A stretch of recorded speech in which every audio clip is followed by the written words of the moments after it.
Shalom kekasih Tuhan, kita jumpa kembali dalam FWF Osaka Filmon Wongso Fellowship obrolan santai keluarga Allah. Kita akan belajar bersama malam hari ini, merenungkan firman Tuhan, eksposisi Yohanes 10 yang akan dibawakan oleh hambanya, Bapak Pendeta Elia Zulkifli dari Medan. Waktu kami serahkan pada Ya, hambanya, Bu. Pastor Elia Zulkifli. Silakan Pak Pendeta Elia. Kasih, Bu. Shalom Bapak Ibu semua, selamat malam. Kembali lagi kita bisa bertemu di dalam Osaka, Indonesia. Nah, saat ini saya dipercayakan untuk membawakan eksposisi Yohanes pasal yang ke-10. Saya izin share dulu. Ini adalah eksposisi yang panjang menurut saya, Bapak Ibu. Cuman ya saya berharap kita semua nanti bisa menangkap pesan ini dengan baik dan Tuhan kiranya dipermuliakan. Nah, kita mulai. Mungkin Bapak Ibu untuk pendahuluan tentang kitab Yohanes seperti apa mungkin sudah disampaikan oleh pembicara-pembicara sebelumnya. Nah, Injil Yohanes itu sering disebut sebagai Injil teologis karena memang fokusnya itu pada makna teologis dari kehidupan Yesus. Ya, kalau kita lihat bahwa konsentrasi dari penulisan Yohanes itu menunjukkan bahwa Yesus itu adalah anak Allah dan sekaligus Allah. Nah, pasal 10 itu berada pada konteks konflik antara Yesus dengan para pemimpin Yahudi setelah penyembuhan orang buta di pasal 9. Nah, mungkin Bapak Ibu sudah mendapat eksposisi itu di pasal 9. Nah, saya mau sampaikan dulu apa tujuan dari penulisan Yohanes pasal yang ke-10 ini. Yang pertama adalah mengilustrasikan Yesus sebagai gembala yang baik. Nanti kita akan lihat hubungannya dengan kisah perjanjian lama, di kitab perjanjian lama. Yang kedua adalah menunjukkan perbedaan antara Yesus dengan para pemimpin agama yang tidak setia atau yang tidak asli atau yang palsu itu ya. Yang ketiga adalah memberi pengertian tentang keselamatan dan hubungan Yesus dengan domba-dombanya, yang dalam hal ini adalah yang pertama dombanya adalah orang Israel, yang kedua adalah kita sebagai orang non-Israel. Nah, saya membagi Yohanes 10 ayat 1 sampai 42 ini menjadi beberapa bagian Bapak Ibu supaya kita bisa menangkap poin-poinnya, poin-poin penting itu. Mulai dari ayat 1 sampai 6 itu bicara tentang perumpamaan Yesus tentang pintu dan gembala. Ayat 7 sampai 10 itu bicara Yesus menunjukkan bahwa dirinya adalah sebagai pintu, digambarkan sebagai pintu. Yohanes ayat 11 sampai 18 Yesus menyatakan dirinya sebagai gembala yang baik. Nah, ayat 19 sampai 21 kita melihat bagaimana reaksi orang banyak terhadap pengajaran yang sudah disampaikan oleh Tuhan Yesus. Nah, masuk ayat 22 sampai 30 ini bicara tentang bagaimana Yesus ada di bait suci pada hari pentabisan bait suci yang kita kenal dalam bahasa Ibrani adalah Hanukkah. Ayat 31 sampai 39 itu bicara tentang bagaimana reaksi dari orang banyak itu sampai akhirnya Yesus ditolak dan mau dilempari dengan batu dengan pengajaran yang sudah disampaikannya sebelumnya. Dan ayat 40 sampai 42 Yesus menyingkir ke sebelah timur di Sungai Yordan. Nah, kita mulai dari yang pertama, yaitu mulai dari Yohanes 1 ayat 1 sampai 6 bicara tentang perumpamaan tentang pintu dan gembala. Saya bacakan dulu ayatnya kepada kita semua di sini. Aku berkata kepadamu, sesungguhnya siapa yang masuk ke dalam kandang domba dengan tidak melalui pintu, tetapi dengan memanjat tembok, ia adalah seorang pencuri dan seorang perampok. Tetapi siapa yang masuk melalui pintu, ia adalah gembala. Nah, ayat 1 dan 2, Yesus membuka sebuah statement dengan perumpamaan pintu dan gembala.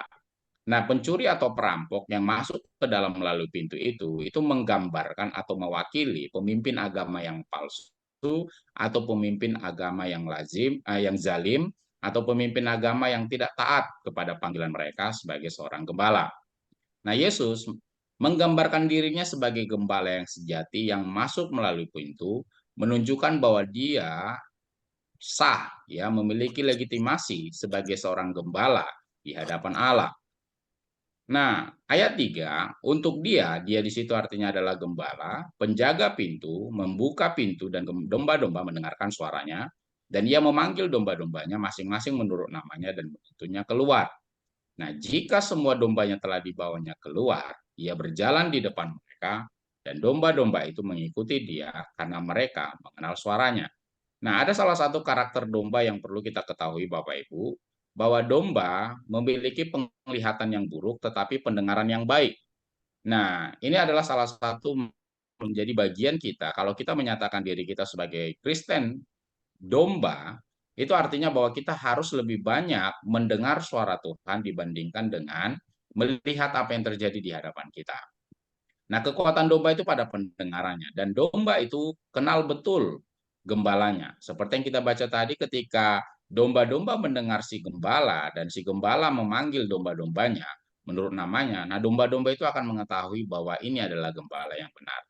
Nah, kaitannya dengan kita Bapak Ibu sebagai seorang Kristen, ketika kita mendengar ada suara gembala atau suara pengajaran yang berbeda dengan pengajaran yang alkitabiah, maka sebagai domba yang baik di hadapan Tuhan, kita harus tahu bahwa ini gembala kita atau tidak.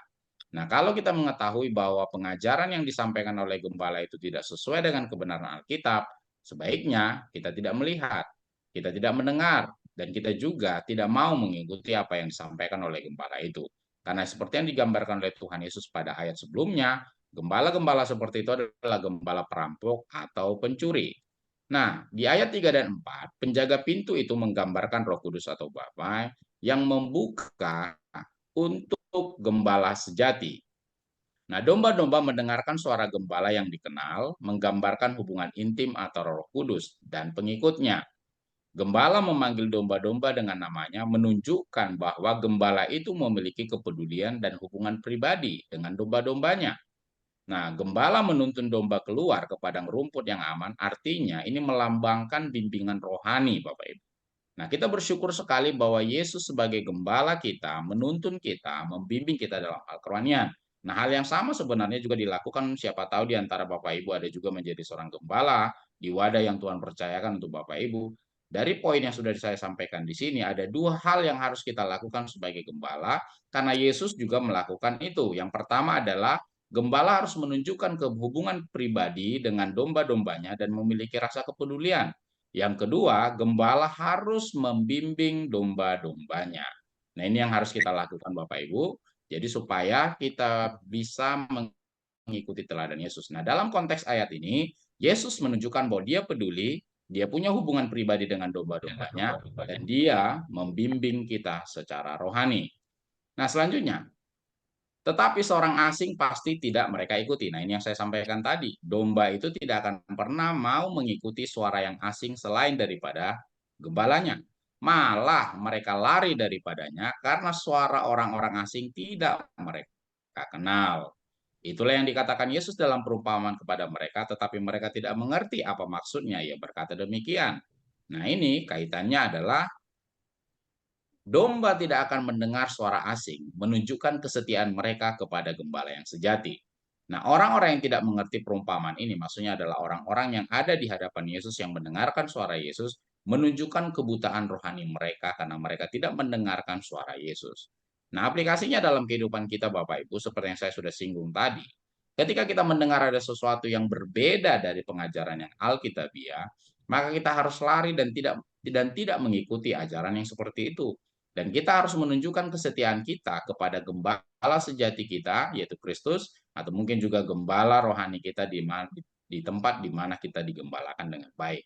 Nah, orang yang tidak mendengarkan suara yang benar, orang yang tidak mengerti perumpamaan itu, menunjukkan bahwa mereka buta secara rohani.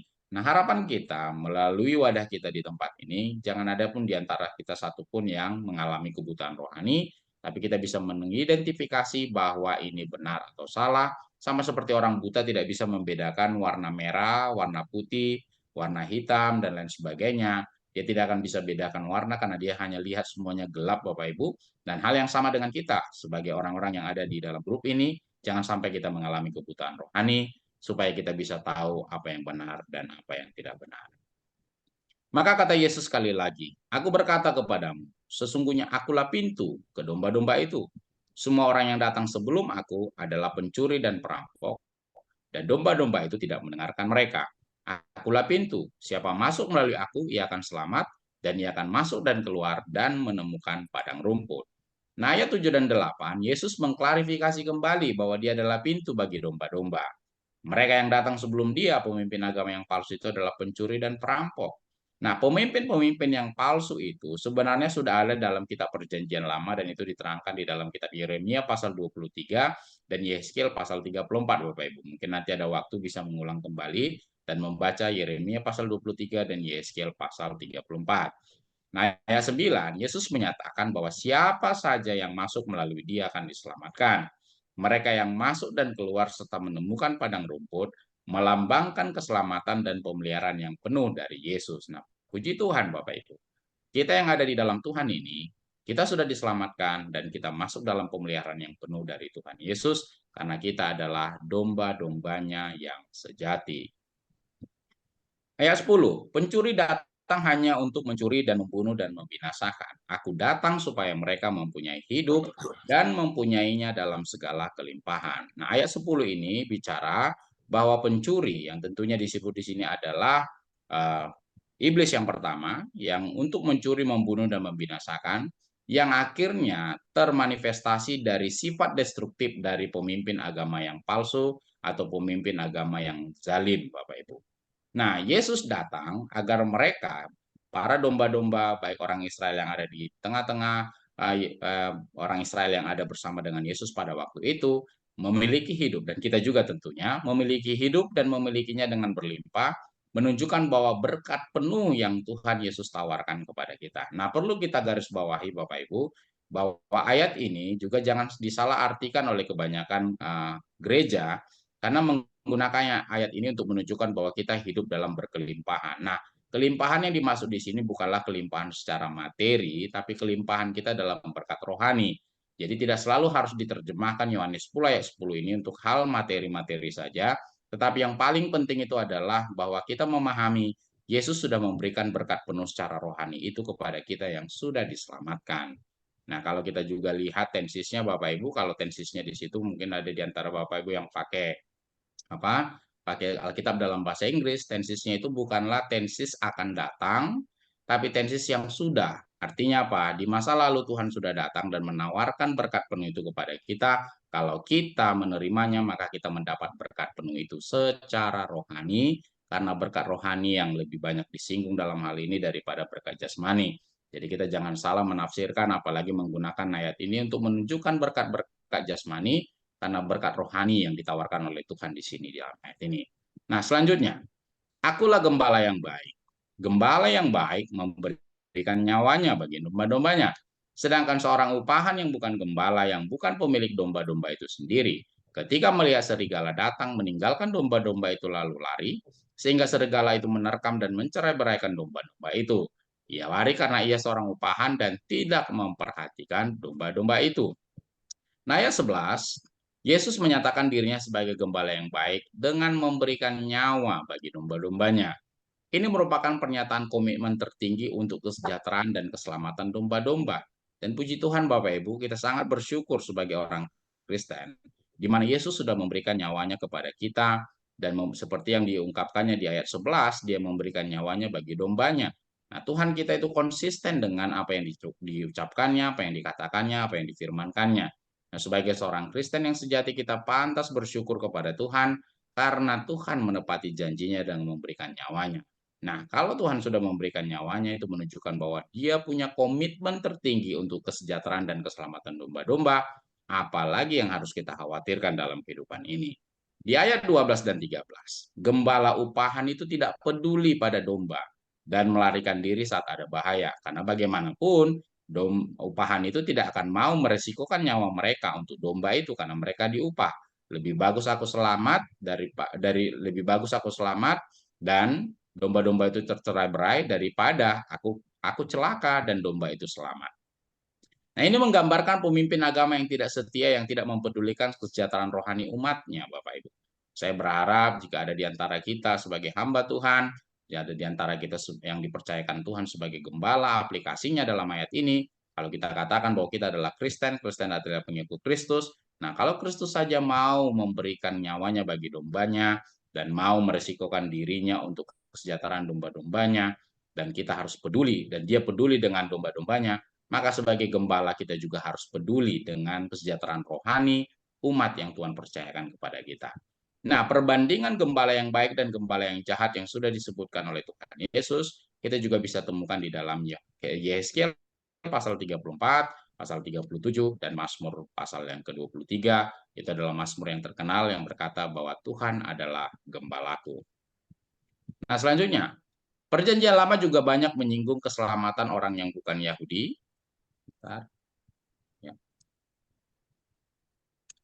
Menyinggung keselamatan orang yang bukan Yahudi seperti yang ada di dalam Kejadian 12 ayat 3, Kejadian 18 cukup banyak ayatnya Bapak Ibu. Ini bicara tentang bahwa keselamatan bukan hanya bicara kepada orang Yahudi saja. Kita sebagai domba, kawanan domba Tuhan, kita juga diberikan kesempatan untuk diselamatkan bersama-sama dengan orang Yahudi. Nah, saya pasal 45 ayat 23 yang dikutip oleh Rasul Paulus itu dihubungkan dengan Filipi 2 ayat 10. Akulah gembala yang baik, dan aku mengenal domba-dombaku, dan domba-dombaku mengenal aku. Sama seperti Bapa mengenal aku, dan aku mengenal Bapa, dan aku memberikan nyawaku bagi domba-dombaku. Ada lagi padaku domba-domba lain yang saya sudah sebutkan tadi, yang bukan dari kandang ini maksudnya adalah orang-orang Yahudi. Domba-domba itu harus kutuntun juga, dan mereka akan mendengarkan suaraku, dan mereka akan menjadi satu kawanan dengan satu gembala. Nah, ayat 14-15, Yesus mengenal dombanya dan mereka mengenal dia, mencerminkan hubungan yang mendalam dan sangat mengenal antara satu dengan yang lain. Hubungan Yesus dengan domba-dombanya itu sebanding dengan hubungannya dengan Bapa, menunjukkan kedalaman komitmen dan kasihnya. Di ayat 16 yang sudah saya sebutkan tadi, ada domba-domba lain yang bukan dari kandang ini, itu merujuk kepada kita bangsa non-Yahudi atau Goyim. Yesus akan menggabungkan kita menjadi satu kawanan dengan satu gembala, menunjukkan inklusivitas keselamatan. Artinya, kalau orang Yahudi diselamatkan, maka kita sebagai orang non-Yahudi ketika kita menerima Yesus sebagai Tuhan dan Juru Selamat, kita juga mendapat bagian dalam keselamatan itu. Selanjutnya dari ayat 11 sampai 18, Bapa mengasihi aku, ayat 17, Bapa mengasihi aku oleh karena aku memberikan nyawaku untuk menerimanya kembali. Tidak seorang pun mengambilnya daripadaku, melainkan aku memberikannya menurut kehendakku sendiri. Aku berkuasa memberikannya dan berkuasa mengambilnya kembali. Itulah tugas yang kuterima dari Bapakku.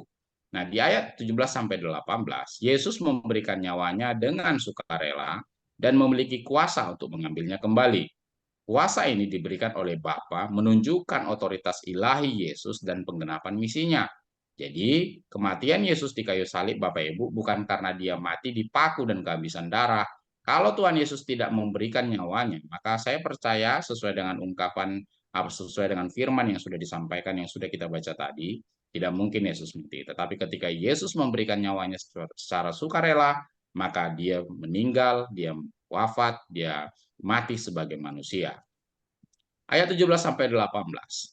Tuhan Yesus bukanlah korban atau pelaku rencana Paskah, melainkan penggenap rencana Allah di mana firman yang kekal yang kita bisa baca di Yohanes 1 ayat 1 sampai 2, mungkin Bapak Ibu sudah dapat ini, merendahkan dirinya dengan mengambil wujud manusia dan mati bagi dosa-dosa umat manusia. Di ayat 14 dia menjadi daging dan digenapi dan seperti yang disampaikan di dalam Filipi 2 ayat 6 sampai 11.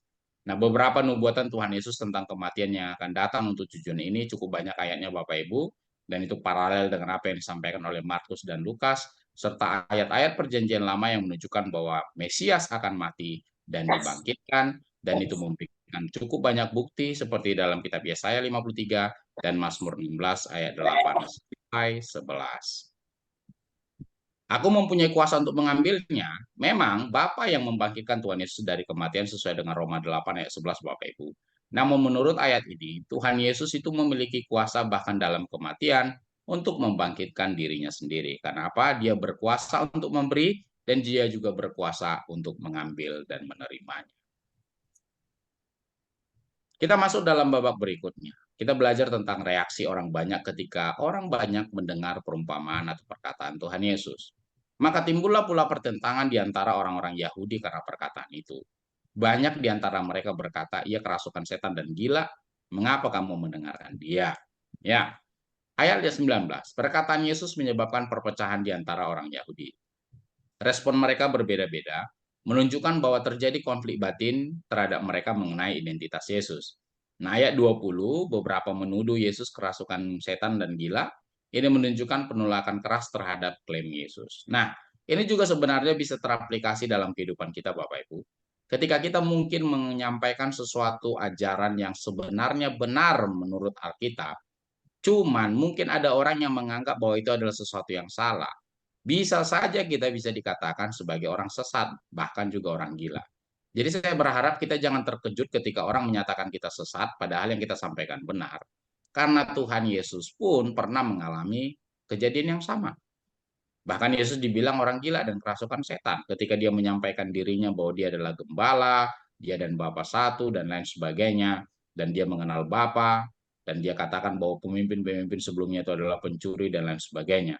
Nah, kalau kita menyampaikan sesuatu yang benar dan orang mengatakan kita sesat, yang penting yang kita sampaikan itu benar Bapak Ibu, bukan hanya karena interpretasi kita sendiri. Kita jangan berkecil hati, karena Yesus pun mengalami hal yang itu, hal yang sama ketika dia berada di dunia ini. Nah, sementara yang lain, ada lagi yang berkata, itu bukan perkataan orang yang kerasukan setan. Dapatkah setan memelekkan mata orang-orang buta? Nah, itu gambarannya bahwa tidak mungkin orang setan berkata, orang-orang yang kerasukan setan berkata seperti itu. Jadi ada juga yang mendukung Yesus, ada juga yang menolak Yesus. Nah, yang lain mempertanyakan bagaimana seorang yang kerasukan setan dapat membuka mata orang buta. Mereka mengenali pekerjaan ilahi dalam tindakan Yesus, meskipun tidak sepenuhnya percaya. Harapannya kita jangan seperti orang-orang ini juga, walaupun mereka secara statement mendukung Yesus, tetapi dalam hal kepercayaan, mereka juga belum sepenuhnya percaya kepada Yesus. Nah, harapannya kita semua yang ada di grup ini, di Zoom ini, kita benar-benar sepenuhnya percaya kepada Yesus. Nah, masuk babak berikutnya. Di ayat 22 sampai 30, Yesus berbicara di Bait Allah pada saat hari raya pentabisan yang kita sebut dengan Hanukkah. Tidak lama kemudian tibalah hari raya pentabisan Bait Allah di Yerusalem. Ketika itu musim dingin. Dan Yesus berjalan-jalan di Bait Allah di Serambi Salomo. Maka orang-orang Yahudi mengelilingi dia dan berkata kepadanya, "Berapa lama lagi engkau membiarkan kami hidup dalam kebimbangan? Jikalau engkau Mesias, katakanlah terus terang kepada kami." Ya, nah, sebelum saya masuk membahas itu, Bapak Ibu, kita bahas dulu tentang hari raya pentabisan yang disebut dengan Hanukkah. Nah, hari raya Hanukkah atau hari raya di mana orang Yahudi merayakan itu sejak tahun 164 sebelum Masehi, yaitu pada saat kemenangan Makabim atau keluarga-keluarga Makabe atas Raja Antiochus IV, Raja Syria. Nah, ini merupakan hari raya yang paling awal dalam semua literatur dan satu-satunya penyebutannya dalam Alkitab, karena Tanakh atau Perjanjian Lama diselesaikan sebelum tanggal tersebut. Itu dalam kitab Daniel berisi nubuatan tentang peristiwa yang dirayakan, dan ada juga beberapa kitab-kitab apokrifa seperti 1, 2, dan 4 Makabe menyajikan perspektif historis dan perspektif lain mengenai apa yang terjadi di zaman itu. Nah, Antiochus yang baru saja dikalahkan di Mesir mengungkapkan rasa frustasi. Ini adalah latar belakang kenapa ada Hanukkah itu ya Bapak Ibu. Mengungkapkan rasa frustasinya dengan menyerang Yudea, dengan kejam membantai laki-laki, perempuan, dan anak-anak dan menyerang bait suci. Nah, dari sana dia membawa mesbah emas, menorah. Menorah itu adalah lampu yang kaki yang kita mungkin dengar itu biasanya seperti kaki dian atau lampu, dan bejana untuk pembasuhan yang menunjukkan kebenciannya terhadap Tuhan Israel. Dia mengorbankan seekor babi di sana untuk Zeus. Jadi coba bayangkan Bapak Ibu, Raja Antiochus itu mempersembahkan babi di bait suci untuk Zeus. Dia melarang sunat, dia melarang sabat dilakukan, dan dia melarang semua hukum koser itu dikerjakan, dan dia memerintahkan agar hanya babi saja yang dikorbankan di bait suci. Luar biasa kebenciannya. Nah, dia sendiri memasak seekor babi di bait suci dan menuangkan kaldunya di atas gulungan kitab Taurat dan di atas altar. Luar biasa Bapak Ibu. Jadi sangat dinajiskan bait suci, yang mana jangankan ya babi di bait suci, tersentuh aja ke pakaian orang Yahudi udah najisnya minta ampun.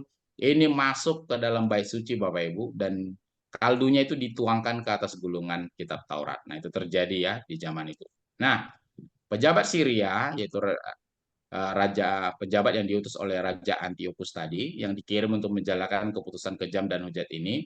Suatu hari ketika perwira itu dari Muidin itu memerintahkan Matiyahu Hamakabe, ya Matias Makabe, kepala keluarga Kohanim, maksudnya adalah imam Bapak Ibu, untuk mengorbankan seekor babi. Dia dan kelima putranya membunuh orang Yahudi yang pertama sekali mematuhinya, dan kemudian membunuh pejabat dan tentaranya itu. Nah, inilah awal dari pemberontakan Makabe.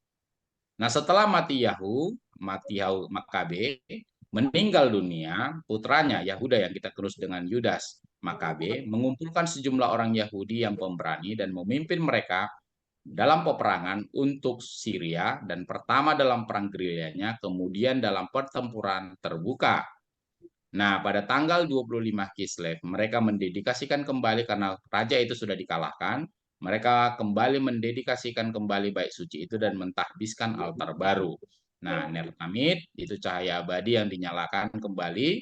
Itu bicara tentang lampu itu Bapak Ibu. Tetapi minyak zaitun yang disucikan hanya tersedia dalam jumlah yang cukup untuk membuatnya tetap menyala selama 1 hari dan perlu waktu seminggu untuk menyiapkan lebih banyak. Dan ingat, minyak zaitun itu harus minyak zaitun tumbuk yang murni, Bapak Ibu. Nah, melalui mujizat Tuhan yang dilaporkan dalam kitab 2 Makabe, lampu itu menyala selama 8 hari dan saat itu persediaan itu baru disiapkan. Oleh karena itu, umat Yahudi merayakan Hanukkah selama 8 hari, dimulai pada tanggal 25 Kislev yang jatuh antara tanggal 27 November sampai 27 Desember.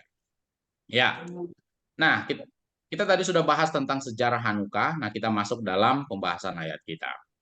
Ayat 22 sampai 23. Yesus berada di bait suci saat hari raya pentahbisan atau Hanukkah, sebuah perayaan Yahudi yang memperingati pentahbisan kembali bait Allah. Nah, Yesus berjalan di Serambi Salomo, tempat umum untuk pengajaran dan diskusi.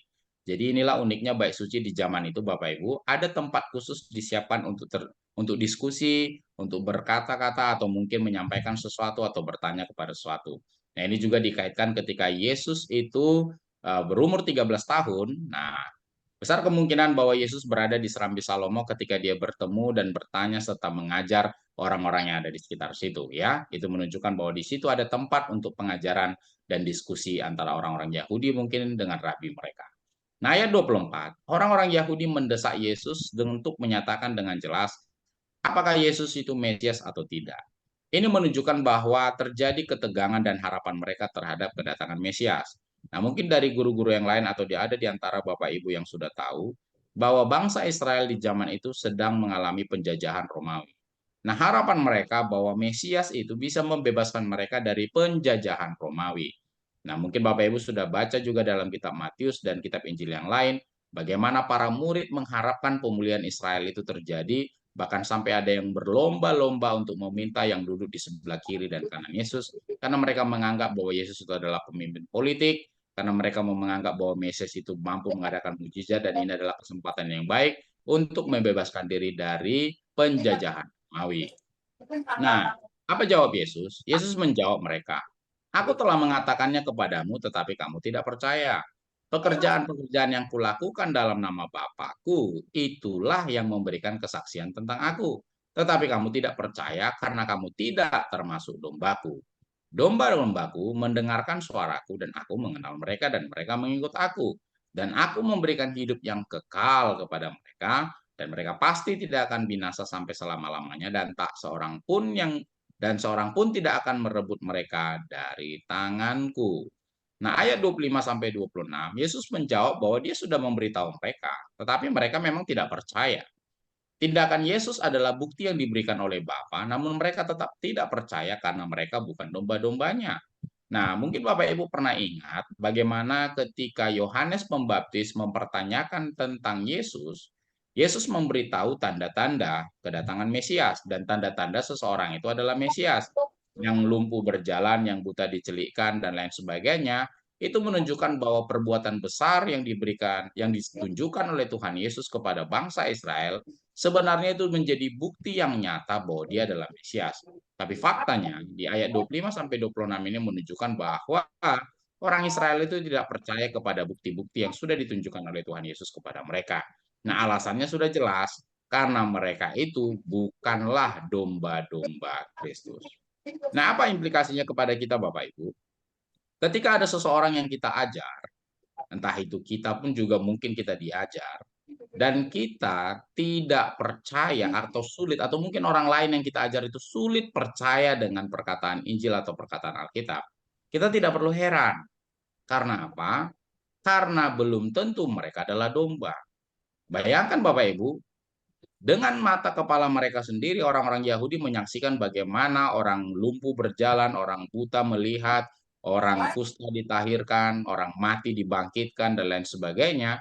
Tapi tetap saja mereka tidak percaya. Nah, itu juga sebenarnya menjadi pelajaran buat kita, Bapak Ibu, bahwa mujizat yang dilakukan atau mungkin terjadi di dalam kehidupan kita, atau terjadi bagi kehidupan sebagian orang Kristen, tidak menjamin orang itu sepenuhnya bisa percaya kepada Yesus Kristus. Itu sebabnya kita berharap di wadah ini, di grup ini, di Zoom ini, kita bukanlah orang-orang yang mengejar mujizat. Kenapa? Mujizat pun sekalipun sudah dilihat oleh orang Yahudi dengan mata kepala mereka sendiri, tapi faktanya sesuai dengan ayat 25 sampai 26 ini, mereka bukannya percaya kepada Yesus. Alasan yang sudah disampaikan oleh Tuhan Yesus, kenapa mereka tidak percaya? Karena mereka bukanlah domba-domba Yesus.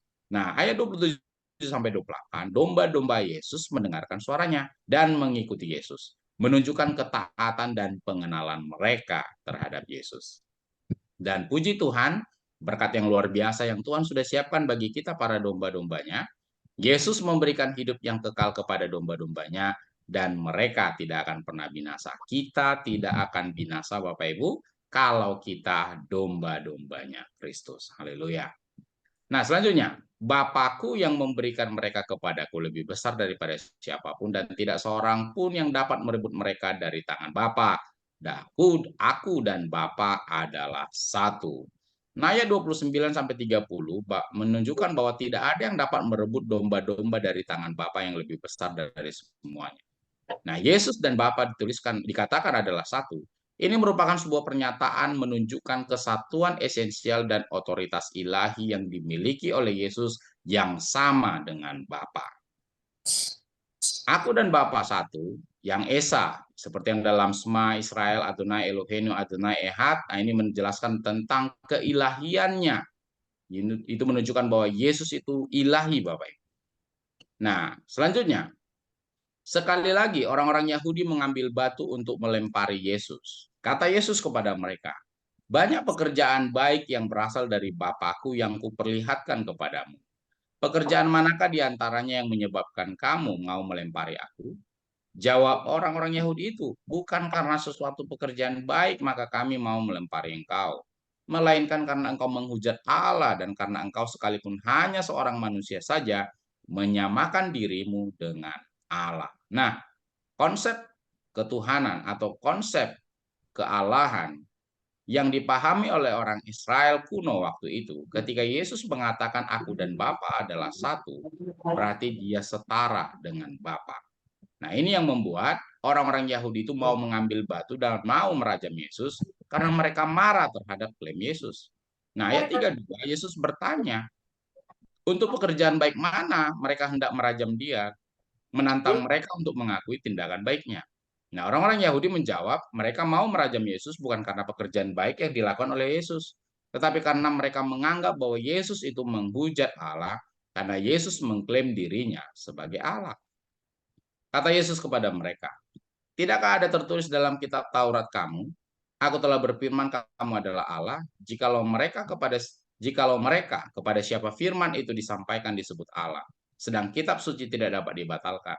Masihkah kamu berkata kepada dia yang dikuduskan oleh Bapa dan yang telah diutusnya ke dalam dunia, engkau menghujat Allah, karena aku telah berkata aku anak Allah? Nah, ayat 34 sampai 36, Yesus mengutip Mazmur pasal 82 ayat 6 untuk menunjukkan bahwa istilah Allah dapat digunakan untuk manusia yang menerima firman Allah.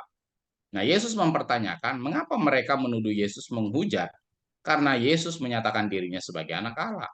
Ini menunjukkan bahwa klaim Yesus dalam konteks misi ilahinya dan tidak bisa dianggap penghujatan ketika Yesus mengatakan, aku adalah anak Allah atau aku dan Bapa adalah satu. Karena memang begitu esensi Yesus dari sejak awal. Jikalau aku tidak melakukan pekerjaan-pekerjaan Bapakku, janganlah kamu percaya kepadaku. Tetapi jikalau aku melakukannya dan kamu tidak percaya kepadaku, percayalah akan pekerjaan-pekerjaan itu supaya kamu boleh mengetahui dan mengerti bahwa Bapa di dalam aku dan aku di dalam Bapa. Sekali lagi, mereka mencoba menangkap Yesus tetapi ia luput dari tangan mereka. Ayat 37 sampai 38, Yesus menegaskan kembali bahwa perbuatan-perbuatannya, mujizat-mujizat yang dilakukan oleh Yesus itu adalah bukti bahwa Bapa di dalam Yesus dan Yesus di dalam Bapa. Nah, Yesus mengundang mereka untuk percaya pada pekerjaannya, pada mujizat yang dilakukannya jika mereka tidak percaya kepada kata-katanya. Namun faktanya di ayat 39, orang-orang itu malah berusaha mau menangkap Yesus, tetapi Yesus lolos dari tangan mereka menunjukkan bahwa kontrol dan ketentuan ilahi atas hidupnya masih belum berlaku saat itu. Artinya belum waktunya Yesus untuk dibunuh.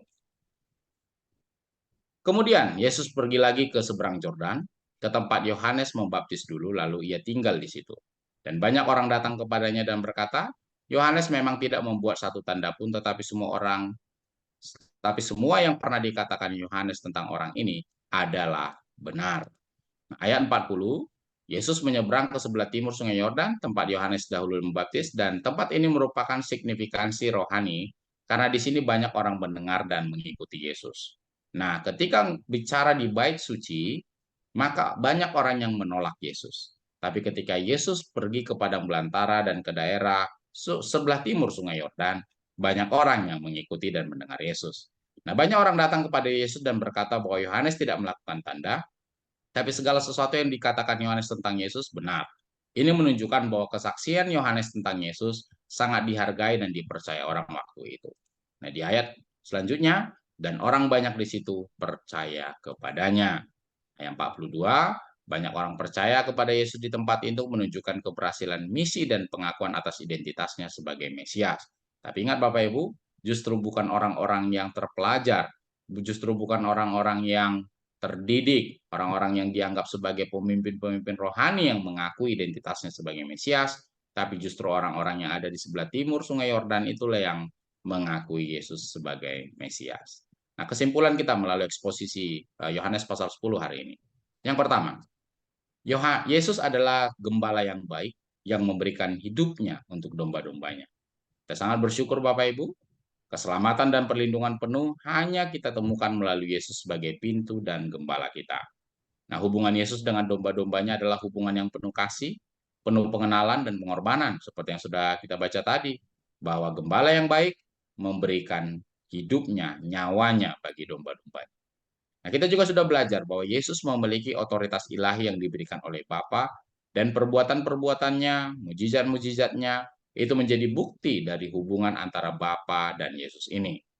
Ketika Yesus katakan aku dan Bapa adalah satu, terbukti melalui perbuatan dan mujizat yang dilakukannya. Ketika dikatakan aku di dalam Bapa dan Bapa di dalam aku, terbukti dari perbuatan dan mujizat-mujizatnya. Nah, apa aplikasinya Bapak? Yang pertama, mengikuti Yesus sebagai gembala kita, mendengarkan suaranya dan hidup dalam ketaatan harus menjadi kewajiban bagi kita semua. Kita harus mempercayai janji keselamatan dan hidup kekal yang sudah disampaikan Tuhan Yesus tadi, bahwa Dia memberikan hidup kekal bagi domba-dombanya dan tidak ada seorang pun yang bisa mengambil dari tangan Bapa, dan kita dijamin tidak akan binasa karena hidup kekal itu sudah diberikan kepada kita, dan perlindungan yang sempurna sampai selamanya itu sudah Tuhan Yesus tawarkan kepada kita. Yang ketiga, kita harus mengakui Yesus sebagai Mesias dan anak Allah. Dia sendiri yang sudah mengatakan bahwa dia sama dengan Allah, setara dengan Allah, dan di hadapan orang Yahudi, apa yang dikatakannya ketika dia tulis, dia katakan bahwa aku dan Bapa adalah satu. Orang Yahudi menganggap itu sebagai sebuah penghujatan karena menyatakan dirinya sebagai Allah. Dan kita harus berkomitmen untuk membagikan kabar baik tentang Yesus kepada orang lain, Bapak Ibu, mengajak mereka untuk menjadi bagian dari kawanan-kawanannya. Karena seperti yang sudah kita baca tadi, bahwa bukan hanya orang Yahudi saja yang terhitung sebagai kawanan domba Allah, kita juga sebagai orang yang non-Yahudi. Saya juga sudah tunjukkan tadi beberapa ayat tentang keselamatan bagi non-Yahudi di dalam perjanjian lama, bukan hanya dalam perjanjian baru. Nah, itu menunjukkan bahwa kita juga bertanggung jawab untuk mengajak orang-orang yang belum masuk dalam kawanan domba Kristus. Mungkin itu saja eksposisi Yohanes pasal 10 yang bisa saya sampaikan Bapak Ibu. Saya kembalikan kepada Ibu Ayu.